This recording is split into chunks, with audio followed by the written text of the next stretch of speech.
Sir तन से जुदा लश्करे पाकिस्तान कांग्रेस की विचारधारा। 22 अप्रैल को जम्मू कश्मीर के पहलगाम में हुए आतंकी हमले के बाद कांग्रेस ने पीएम मोदी पर एक पोस्टर के जरिए हमला बोला। कांग्रेस ने पीएम मोदी का एक पोस्टर शेयर किया जिसमें उनके सिर, हाथ, पैर गायब दिखे। कांग्रेस पार्टी ने अपने आधिकारिक एक्स हैंडल पर इस पोस्टर को शेयर करते हुए लिखा, जिम्मेदारी के समय गायब। वहीं इस पोस्टर पर पलटवार करते हुए बीजेपी ने कहा, कांग्रेस सीधे पाकिस्तान से ऑर्डर ले रही है।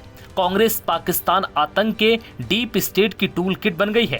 बीजेपी नेता अमित मालवीय ने पोस्ट करते हुए लिखा, कांग्रेस ने अपनी सिर तन से जुदा वाली सोच को जग जाहिर कर दिया।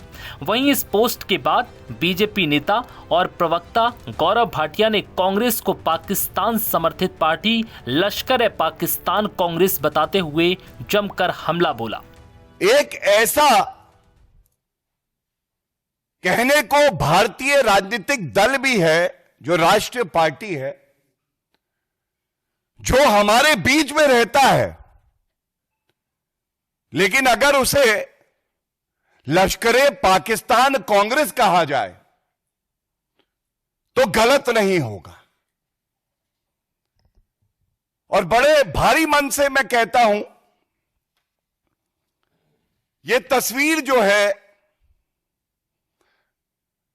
ये कांग्रेस के वेरीफाइड एक्स हैंडल से की जाती है और इस तस्वीर के पोस्ट करने के बाद एक बहुत बड़ा सिग्नल शत्रु देश पाकिस्तान में दिया जाता है, चिंता मत करो, भारत के अंदर मीर जाफर, तुम्हारे समर्थक सब उपस्थित हैं। आप देखिए इस तस्वीर में क्या प्रतिबिंबित है। ये शरीर है, सर नहीं है। सर तन से जुदा आज लश्कर-ए-पाकिस्तान कांग्रेस की विचारधारा, आधारशिला उनका चरित्र बन गई है। पहली बात। दूसरी बात, देश के प्रधानमंत्री जो चट्टान हैं, ये चट्टान है सुरक्षा की, भारत के लिए, हर नागरिक के लिए, उस चट्टान को तोड़ने का प्रयास कर रहे हैं कांग्रेसी आज।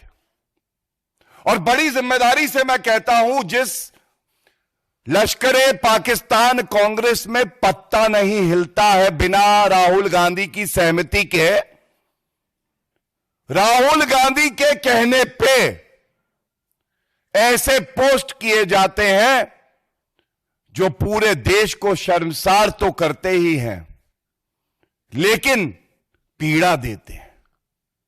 ये लश्कर-ए-पाकिस्तान कांग्रेस का प्रयास है कि इस अहम समय में किस तरह से भारत को कमजोर किया जाए और कांग्रेस के टावर से सिग्नल दिया जाए पाकिस्तान को। जैसे मणिशंकर अय्यर गए थे पाकिस्तान, तो कहा था मोदी जी को हटाने के लिए पाकिस्तान और कांग्रेस को एक हो जाना चाहिए। वो सिग्नल दिए जा रहे हैं, वाहवाही लूटी जा रही है पाकिस्तान में। बड़ी जिम्मेदारी से मैं आपको दिखाता हूं,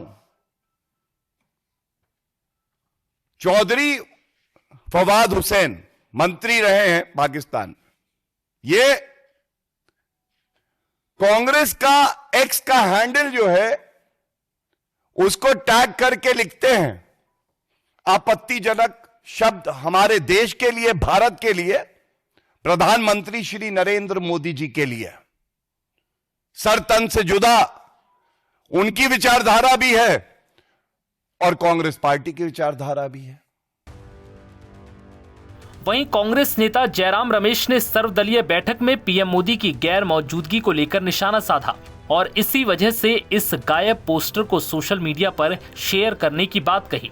प्रधानमंत्री देखिए सर्वदलीय बैठक में तो नहीं थे, हमने 22 तारीख को ही मांग की थी, खड़गे जी ने मांग की थी, राहुल जी ने मांग की थी, मैंने मांग किया था कि सर्वदलीय बैठक बुलाया जाए प्रधानमंत्री के नेतृत्व में। प्रधानमंत्री नहीं, हालांकि प्रधानमंत्री आए 24 तारीख को वापस और बिहार में चुनावी भाषण देने के लिए चले गए। चुनावी भाषण के लिए वक्त है उनको, पर सर्वदलीय बैठक में आने के लिए उनके लिए मौका नहीं, वक्त नहीं है क्या, दिलचस्पी नहीं है क्या?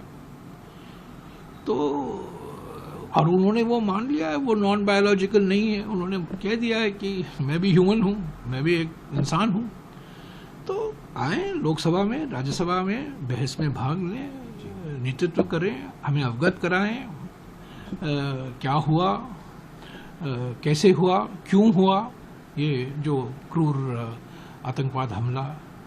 और कोई राजनीतिक टोका टोकी नहीं, पर एक सामूहिक संकल्प, एकता एकजुटता, एकता एकजुटता, एकता एक ही जुटता, एक ही फॉर्मूला है कांग्रेस का आज, एकता और एकजुटता और सद्भावना, एकता एकजुटता और सद्भावना।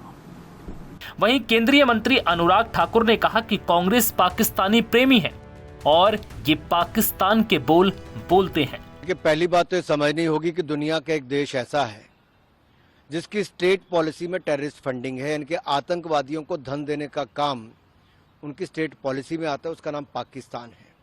आतंकवादी हमले में निर्दोष लोगों का खून बहाने में जिनको आनंद आता है, उसका नाम पाकिस्तान है। भारत में बार बार आतंकवादी हमले कराने का काम करता है, उसका नाम पाकिस्तान है।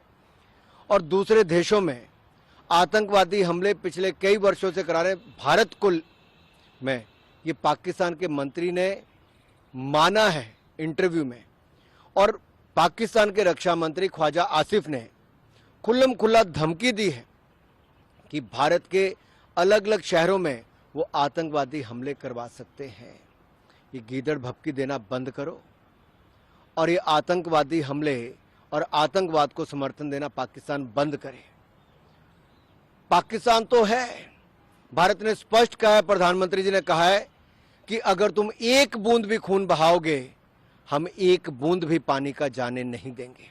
और इंडस वाटर ट्रीटी को सस्पेंड किया है। लेकिन कांग्रेस और कुछ विपक्षी दलों की क्या मजबूरी है कि पाकिस्तान के बोल बोलने जरूरी है, पाकिस्तान का समर्थन करना जरूरी है? क्या उनको भारत के लोगों का खून बहता, इस पर उनका खून खौलता नहीं है? क्या पाकिस्तान से बदला लेने का उनका दिल करता नहीं है? क्यों पाकिस्तान के बोल बोलते हैं? और कांग्रेस के पूर्व मंत्री जो उनकी ग्रुप के रहे, उनके अलायंस पार्टनर है सैफुद्दीन सोस, जो खुद उस समय मंत्री रहे केंद्र सरकार में, ये उनकी जिम्मेदारी थी कि उस समय इंडस वाटर ट्रीटी को अगर सस्पेंड किया जाता, तब तो किया नहीं। अगर आज हुआ तो आज वो कहते नहीं, पाकिस्तान की बात मान लो कि उन्होंने हमला नहीं किया, और ये कहते कि पानी बहने दो, नहीं तो पंजाब और बाकी हिस्सों में बाढ़ आ जाएगी। ये कैसी सोच है? भारत में रहकर भारत के खिलाफ बोल ये कांग्रेस और उनके सहयोगी दलों के हैं। कांग्रेस के कर्नाटक के मुख्यमंत्री हो, कांग्रेस के मंत्री हो, कांग्रेस के महाराष्ट्र के नेता हो, इन सब का बार बार ये कहना कि धर्म कैसे पूछा, इतना समय नहीं होता, कैसे उनके पैंट उतार कर देखी। ये हिंदुस्तान के साथ है कि पाकिस्तान के साथ है कांग्रेस? और एक सवाल मेरा और है, जब सर्जिकल स्ट्राइक हुई थी तब भी कांग्रेस और विपक्षी दलों ने सवाल खड़े किए थे। ये भारतीय सेना की बजाय अगर पाकिस्तान के बोल बोलते हैं, भारतीय सेना के साथ तो खड़े होते नहीं, चाहे डोकलाम की घटना हो या सर्जिकल स्ट्राइक हो, एयर स्ट्राइक हो, और पाकिस्तान के बोल बोलते हैं, तो इससे बड़ी शर्म की बात कोई और नहीं होनी चाहिए। बता दें कि 22 अप्रैल को जम्मू कश्मीर के पहलगाम में आतंकी हमले में 26 लोगों की मौत हो गई। आतंकियों ने बड़ी निर्ममता से 26 पर्यटकों की गोली मारकर हत्या कर दी, जिसके बाद इस मामले पर अब बड़े स्तर पर एक्शन भी देखा जा रहा है। तो वहीं दूसरी तरफ इस मुद्दे पर राजनीति भी तेज हो रही है। नव भारत टाइम्स की रिपोर्ट।